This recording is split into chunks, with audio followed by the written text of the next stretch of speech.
There are a staggering amount of needle choices available for hand sewing. They vary based on length, point type, eye size, shape, sharps, betweens, glovers, John Jane, 5, 6, 7, 8, 9. Calgon, take me away!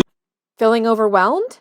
Well, forget about Calgon and join me as I demystify needle choice. In this video, I'm going to walk you through the different terminology that goes along with needles and how to determine the best choice of needle for your project.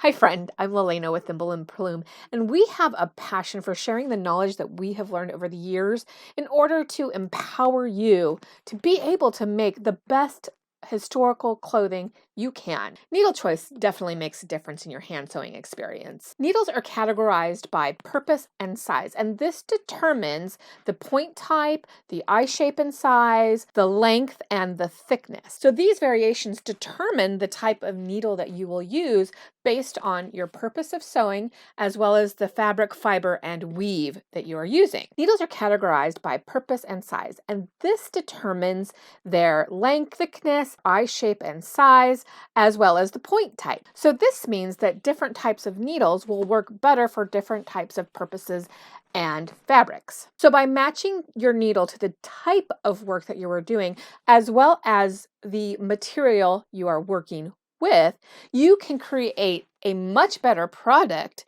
as well as have a much more enjoyable hand sewing experience along the way.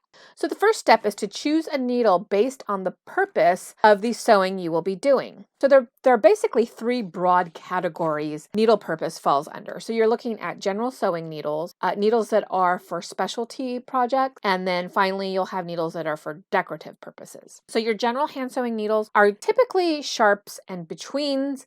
I'm going to include milliners and darners in there, as well as ballpoints we'll talk a little bit about. Sharps come in a size 1 through 12.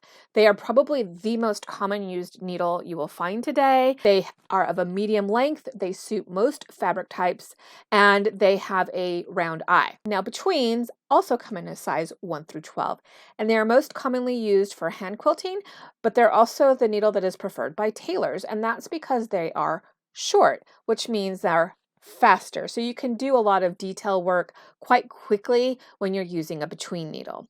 Milliners come in a size 3 through 12, so their purpose is technically for hat making, which makes them long and thin, which also makes them great for general purpose hand sewing for things like basting stitches and running stitches. So darners come in a size 1 through 9, and they're used for darning or mending, and they do come in various lengths and thicknesses. They do tend to be longer and thicker though than the millinery needle. These are also great for basting stitches and running stitches for heavier and thicker fabrics. Now the final thing that is in the general sewing area is going to be ballpoint. These are used for sewing knits, so if you're doing historical clothing, you may not get a whole lot of use out of these prior to the 20th century, but they do come in a size 6 through 10, and they actually, instead of having a point, the end is a ball, and this means that it pushes the fibers aside as it sews through instead of piercing them, which can be a problem, as you know, when you're sewing in a knit, because if you pierce the fiber, that causes runs. So if you're ever doing any sort of knit fabric, you're going to want to use ballpoint needles. Specialty needles include glovers, sailmakers, carved needles, carpet needles, upholstery needles.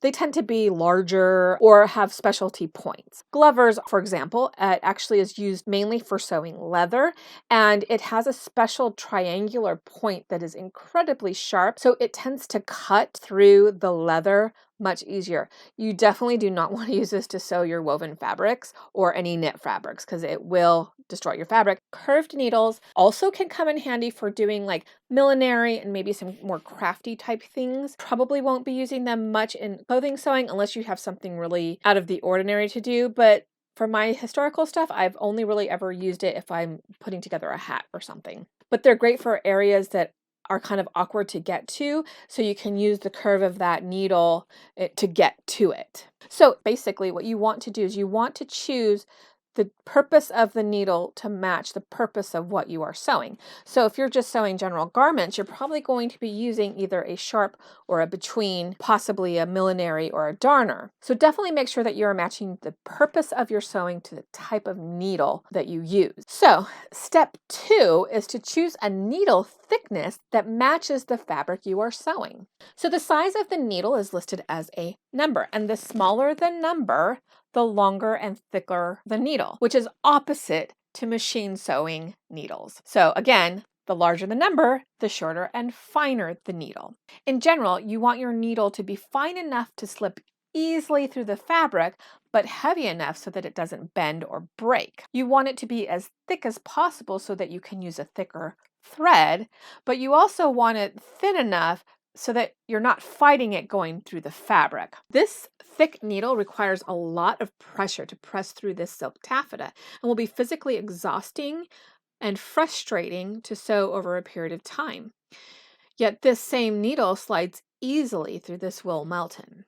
So step 3 for choosing a needle is to match the length of the needle to the stitch that you are doing. A running stitch, for example, goes a lot faster if you can take several stitches at once. So it follows that using a longer needle will give you the ability to do that more easily than a shorter needle. So anytime you're doing something like a basting stitch or a running stitch, definitely use a millinery needle or even a darner's needle. Choose a nice long thin needle so that you can get a few stitches on that needle before you have to pull it through.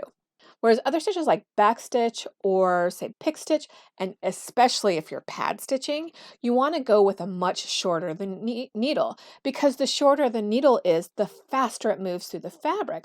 So if you're taking a lot of little tiny stitches like in pad stitching, you want to choose a needle that's going to move faster through, and thus you will speed up your time.